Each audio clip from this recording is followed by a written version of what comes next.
तो 8 बजे की तेज रफ्तार खबरों के बाद अब वक्त है आज की बड़ी खबरों की इनसाइड स्टोरी जानने का। चंद्रयान 3 को चांद के साउथ पोलर के पास लैंड हुए 24 घंटे से ज्यादा हो गए हैं। अंतरिक्ष की दुनिया में हम इतिहास बना चुके हैं और अब चूंकि चांद की सतह पर रोवर प्रज्ञान है तो रोवर ने क्या क्या देखा और क्या क्या भेजा, यह इनसाइड स्टोरी आगे हम आपको दिखाएंगे।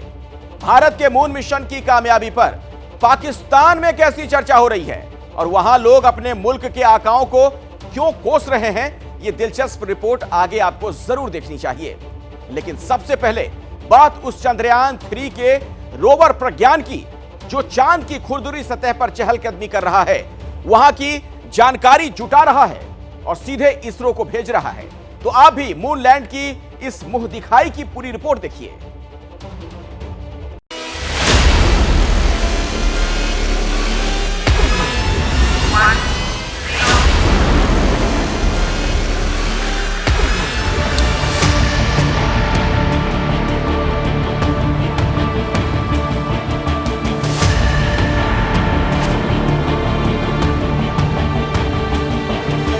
चांद पर पानी की संभावनाएं कहां-कहां हैं? चांद की सतह पर पानी के अलावा और क्या चीजें मौजूद हैं? क्या भविष्य में चांद पर इंसानी बस्ती भी बस सकती है? इन सारी जिज्ञासाओं, इन सारे सवालों के जवाब तलाशने के लिए चंद्रयान 3 चांद पर पहुंचते ही काम में लग गया। चंद्रयान 3 की सॉफ्ट लैंडिंग के बाद उसके अंदर से निकला रोवर प्रज्ञान चांद की सतह पर चहलकदमी करने लगा है।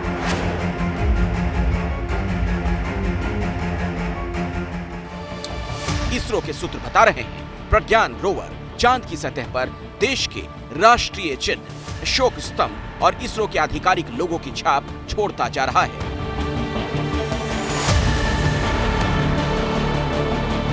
चंद्रमा का साउथ पोलर रीजन कैसा है, उसकी सतह कैसी है, इसकी एक झलक पहली बार न सिर्फ भारत बल्कि चंद्रयान 3 के जरिए पूरी दुनिया ने कल ही देख ली है। अब प्रज्ञान रोवर इसकी जांच कर रहा है कि चांद पर कैसा मटेरियल है। काम करेंगे ये इन सिटू एक्सपेरिमेंट्स, साइंटिफिक एक्सपेरिमेंट्स, ये बहुत इंपॉर्टेंट है। फोटोग्राफ्स लेना तो इवन कोई भी जो रेवोल्यूट कर रहे हैं उसके ऊपर से इवन पुराना चंद्रयान 2 का जो रेवोल्यूशन कर रहे थे वो भी फोटोग्राफ्स भेज रहे थे। इसमें उससे ज़्यादा कुछ करेंगे, फोटोग्राफ्स तो भेजेंगे ही, इसके साथ साथ ये वहाँ पे इन सिटू साइंटिफिक एक्सपेरिमेंट्स करेंगे। रोवर के अंदर में 2 एक्सपेरिमेंट्स करने के लिए इंस्ट्रूमेंट्स है जो कि वहाँ का जो मटेरियल्स है उसके केमिकल प्रॉपर्टीज़ क्या है और मटेरियल्स क्या है उसकी जान खोज लगाने का कोशिश करेंगे। चंद्रयान 3 के लैंडर से जो रोवर बाहर निकला है वो 14 दिनों तक चांद की सतह की स्टडी करेगा। रोवर चांद की सतह पर 500 मीटर दायरे में घूमकर ही रिसर्च करेगा। 2 हफ्ते में सिर्फ 500 मीटर का दायरा ही क्यों, ये रहस्य समझते हैं अंतरिक्ष विज्ञान के एक्सपर्ट से। तो वहाँ पर सड़क बनी हुई नहीं है, कोई हाईवे नहीं है, पूरी उबड़ खाबड़ ज़मीन है, उसमें गड्ढे हैं, उसमें छोटे पत्थर हैं, अलग साइज़ के बोल्डर्स हैं। तो उस पर दूसरी बात यह है कि रोवर को अपना रास्ता खुद ढूंढना है। यहाँ से उसको हम रिमोट कंट्रोल से नहीं चला सकते हैं, क्योंकि आपको पता होगा चंद्रमा की दूरी इतनी है कि यहाँ से वहाँ सिग्नल पहुँचने में लगभग 1.25 सेकंड लग जाता है। जैसे कभी आप बात करते हैं, फील्ड में आपका कोई एंकर है, उससे कम्युनिकेशन करते हैं, आप उसको कुछ पूछते हैं, उसको जवाब देने में लगता है कि 2-3 सेकंड का वक्त लग रहा है, क्योंकि सिग्नल यहाँ से सैटेलाइट में जाना, वहाँ पहुँचना। इसी तरह चंद्रमा पे जो भी हम उसको कमांड देंगे उसको पहुँचने में 1.25 सेकंड जाने में लगेगा, उसकी रिपोर्ट आने में फिर 1.25 सेकंड लगेगा। तो हमारा जो लैंडर था और हमारा जो रोवर है ये आप बेसिकली ऑटोमेटिकली काम करेंगे, हमको बताना होगा कि ये काम करना है। तो वक्त है 14 दिन का, दायरा है 500 मीटर। लेकिन हमारा चंद्रयान 3 इस दौरान चांद के रहस्यों की जो परत दर परत खोलेगा उससे न सिर्फ देश दुनिया बल्कि पूरी इंसानियत की भलाई जुड़ी है। ऐसे में यह समझना जरूरी है कि चांद के जिस हिस्से पर दुनिया की सुपर पावर तक नहीं पहुंच पाई, वहां भारत ने कैसे अपनी कामयाबी का झंडा गाड़ दिया। कामयाबी कितनी बड़ी है इसे आप ऐसे समझिए, भारत से पहले दुनिया के 3 देश ही ऐसे थे जो कि चांद पर गए थे। सोवियत संघ, उन जमाने का सोवियत संघ, अमेरिका, चीन और अब हम चौथे देश बन गए हैं भारत। लेकिन उन तीनों देशों के मिशन चांद के दूसरे हिस्सों में थे। ये देखिए जो अलग अलग देशों के झंडे आप देख रहे हैं, ये तमाम जगहों पर आप देख रहे हैं। लेकिन दक्षिणी ध्रुव की अगर बात की जाए तो यहां पर सिर्फ आपको नजर आएगा तिरंगा। ये देखिए चंद्रयान 1, चंद्रयान 2 और चंद्रयान 3। लेकिन भारत ने जो कामयाबी हासिल की है, सॉफ्ट लैंडिंग करवाई गई और यह कामयाबी हासिल करने वाला पहला देश बन चुका है हिंदुस्तान, यानी ऐसा किसी ने अब तक कुछ नहीं किया। और कुछ दिनों पहले रूस ने लूना 25 मिशन इसी साउथ पोलर रीजन पर सॉफ्ट लैंडिंग उसकी करवाने की कोशिश की थी, लेकिन वो फेल हो गया था। और भारत ने इन कठिन परिस्थितियों में भी यह कामयाबी हासिल कर ली है और चांद के साउथ पोलर रीजन में सॉफ्ट लैंडिंग करवाने वाला पहला देश बन चुका है अपना देश हिंदुस्तान। यह इसरो का करिश्मा है, जिसने तमाम चुनौतियों के बावजूद दुनिया में भारत को उस मुकाम पर पहुंचा दिया जहां पर कई ताकतवर मुल्क नहीं पहुंच पाए। वो भी तब जब केंद्रीय बजट में पिछले 3 सालों के दौरान इसरो का बजट लगातार कम होता जा रहा है। 2021-22 में जहां इसरो का बजट 13,950 करोड़ रुपए था, वहीं 2022-23 में इसे घटाकर 13,700 करोड़ रुपए कर दिया गया। मौजूदा वित्तीय वर्ष 2023-24 में तो इस बजट में 8% की कटौती कर दी गई। मौजूदा वित्त वर्ष में सरकार ने इसरो का बजट घटाकर 12,544 करोड़ कर दिया। चांद के दक्षिणी हिस्से में चंद्रयान 3 को पहुंचाने की चुनौतियां कई स्तर पर थी। इसीलिए भारत की इस बड़ी कामयाबी का जिक्र प्रधानमंत्री नरेंद्र मोदी ने दक्षिण अफ्रीका में ब्रिक्स के सदस्य देशों के सामने भी किया। कल शाम भारत के चंद्रयान ने चांद के दक्षिण ध्रुव पर सॉफ्ट लैंडिंग की। ये केवल भारत के लिए ही नहीं बल्कि पूरे विश्व के वैज्ञानिक समुदाय के लिए एक बहुत बड़ी उपलब्धि है। और जिस क्षेत्र में भारत ने अपना टारगेट तय किया था, वहां पहले कभी कोई प्रयास नहीं हुआ है और ये प्रयास सफल हुआ है।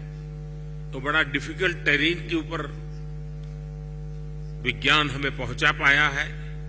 ये अपने आप में विज्ञान की, वैज्ञानिकों की बड़ी सफलता है।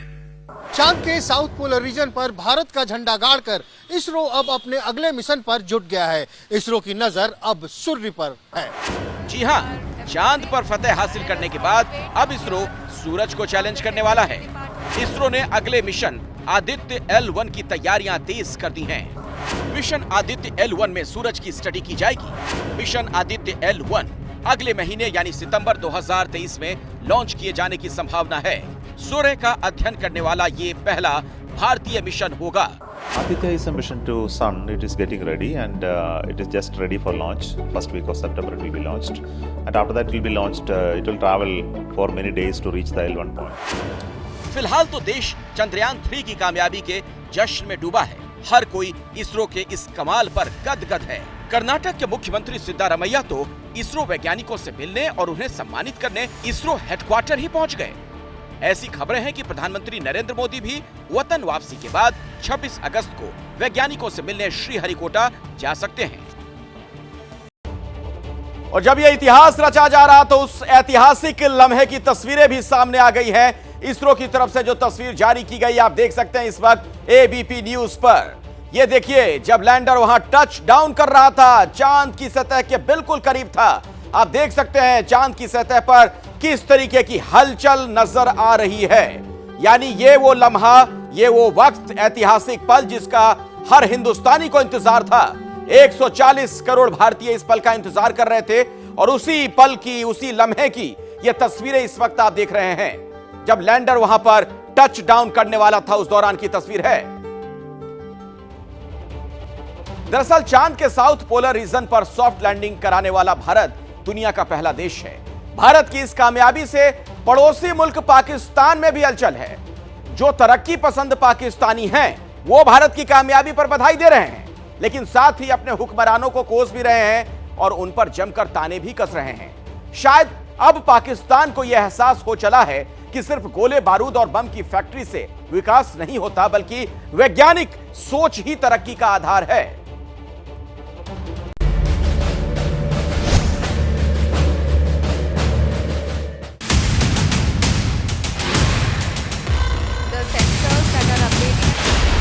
जी हाँ, आप अपनी स्क्रीन पे देख सकते हैं सेफली और सॉफ्टली चंद्रमा की सतह पे लैंड हो चुका है।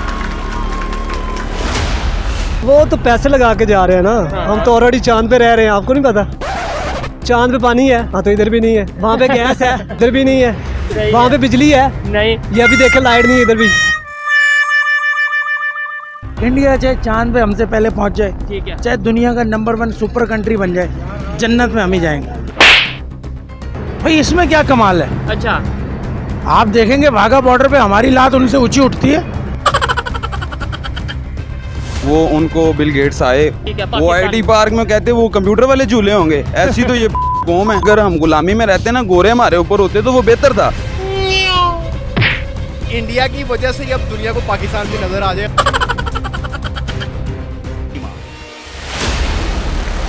चांद के साउथ पोलर रीजन पर भारत के पहले कदम का इस्तकबाल पूरी दुनिया ने किया। पाकिस्तान की जमीन पर भी भारत की कामयाबी का जश्न मना।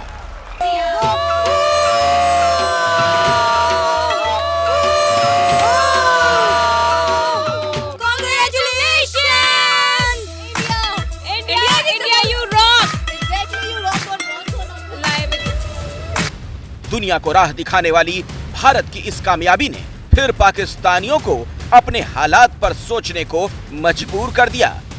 चंद्रयान 3 की कामयाबी ने पाकिस्तानियों को वो आईना दिखा दिया जिसमें जिन्ना के मुल्क का बदरंग चेहरा दिखता है।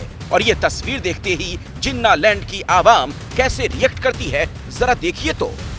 पैसे लगा के जा रहे हैं ना, हम तो ऑलरेडी चांद पे रह रहे हैं। पानी है? पानी नहीं है। हाँ तो इधर भी नहीं है। वहाँ पे गैस है? नहीं, गैस इधर भी नहीं है। वहाँ पे बिजली है? नहीं। ये अभी देखे लाइट नहीं है इधर भी। भाई हमारी लात जो है वो इंडिया के जो लात है ना उससे ऊंची उठती है। ठीक है। तो इसमें क्या कमाल है, वो चांद पे चले गए।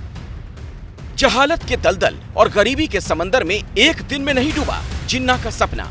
पूरे 77 साल पाकिस्तानी हुक्मरानों ने मेहनत से पाकिस्तान को उस मुकाम पर पहुंचाया जहां आवाम बेहाल है।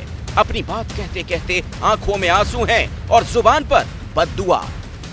क्या कहूँ, कहाँ से शुरू करूँ? जो मुल्क के हालात जा रहे हैं, गरीब आदमी पिसके रह गया। हिंदुस्तान चांद के रहस्यों की परत खोलने की तैयारी में है। भारत दुनिया को ये बताने की तैयारी में है कि क्या वाकई चांद पर बस्ती बनाई जा सकती है। वहीं पड़ोसी मुल्क में चिंता 2 जून की रोटी की है। इसीलिए पाकिस्तानी कह रहे हैं पहले पेट भरें, बिजली का बिल भरें या चांद पर जाने की सोचें। लेकिन वो भी सड़कों पे आ गया है, वो भी बिजली के बिल, गैस के बिल, महंगाई के हालात ठीक है, यानी और ऐसी सिचुएशन में हम चांद का सोच भी नहीं सकते। नहीं, हमारी अभी उधर सोच ही नहीं जाती। अभी तो जो आपके हालात है, आप खुद से सरवाइव हो जाए तो बड़ी बात है, किसी को बीट क्या करना है। आप खुद हम लोग इस वक्त खुद सामने पता करें, $300 का डॉलर हो गया, कहाँ पे जाएंगे आप? 1947 में ही पाकिस्तान भी आजाद हुआ। एक वक्त था जब पाकिस्तान भी अंतरिक्ष में अपना मुकाम बनाने की कोशिश कर रहा था। पाकिस्तान में भी स्पेस एजेंसी है। पाकिस्तान स्पेस प्रोग्राम शुरू करने वाले पहले 10 देशों में शामिल था। पाकिस्तान की स्पेस एजेंसी की स्थापना 1961 में हुई थी। पाकिस्तान ने 1962 में पहला रॉकेट भेजा था। इसरो से 8 साल पहले पाकिस्तान की space agency space and upper atmosphere research organisation बनी थी। लेकिन आज दुनिया तो छोड़िए, शायद पाकिस्तानियों को भी अपनी स्पेस एजेंसी का नाम याद हो। पहली बात तो यह है कि पाकिस्तान का जो स्पेस प्रोग्राम था सुपार्को के नाम से, वो 1961 में बना और उस वक्त में पाकिस्तान दुनिया का तीसरा मुल्क था जिसका अपना स्पेस प्रोग्राम था। तीसरा मुल्क after Soviet union and America. कभी पाकिस्तान रॉकेट लॉन्च करने वाला एशिया का तीसरा मुल्क था, लेकिन जैसे जैसे पाकिस्तान में कट्टरपंथ बढ़ा, आतंकी बढ़े, सेना का दबदबा बढ़ा, पाकिस्तान में ज्ञान विज्ञान के लिए जगह कम होती गई और जहालत की फसल लहलहाने लगी। यही माइंडसेट था कि हम घास खाएंगे।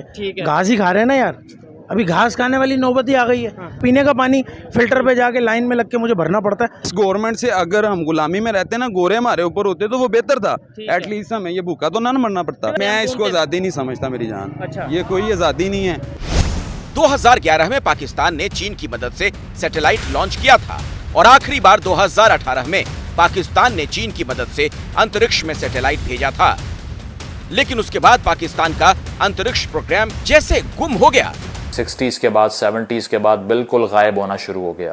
अगर 90s की बात करें तो 90s में भी बदर 1 के नाम से चाइना से हमने एक मिशन लॉन्च किया, लेकिन उसके बाद से बिल्कुल खामोशी रही और कोई भी नई इनोवेशन सुपारको नहीं कर पाया। दुनिया को दिखाने के लिए पाकिस्तान ने बेशक 2018 में सैटेलाइट लॉन्च किया, लेकिन हर पाकिस्तानी जानता है कि असल बात क्या है। इसीलिए वो पाकिस्तानी जो अपने मुल्क से मोहब्बत करते हैं वो कह रहे हैं हिंदुस्तान से सीखना चाहिए। नफरत से क्या मिला बताए ना, इतनी इंडिया से क्यों नफरत भाई, उससे सीखो। कहाँ चला गया, 5वें नंबर पे इकॉनमी आ गई, मुल्क के हालात इतने बदतर कर दिए हुए हैं। अब हमारा कंपैरिजन ही नहीं बनता जब तक हम ये अपनी पॉलिटिकल और फौजदारी इन मामला से बाहर नहीं ना आते, हम आगे नहीं जा सकते। कैसे तंग और कट्टरपंथी सोच एक मुल्क को बर्बाद कर देती है, उसका प्रमाण पाकिस्तान है। ये बात पाकिस्तानी भी समझते हैं। इसीलिए ना उम्मीद पाकिस्तानी अब इसी उम्मीद में है कि दुनिया हिंदुस्तान के बहाने उनकी तरफ भी देखेगी। इनके इंडिया की वजह से अब दुनिया को पाकिस्तान भी नजर आ जाए, अदरवाइज पाकिस्तान का कोई नाम जो है ना वो।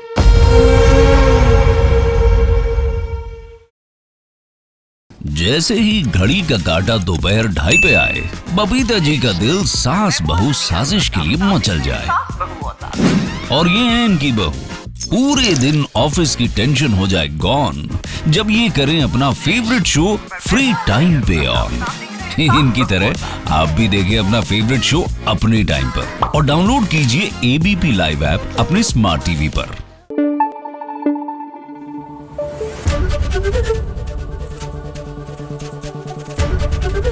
एबीपी न्यूज आपको रखे आगे।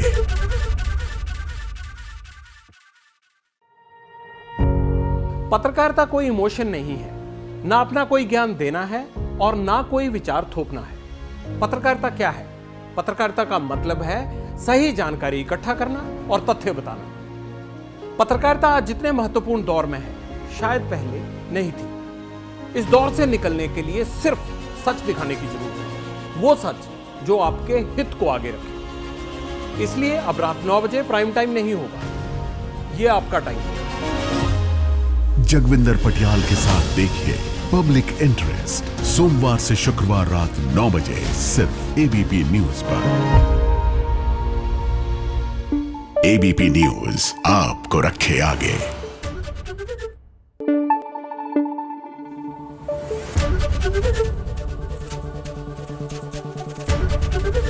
एबीपी न्यूज आपको रखे आगे।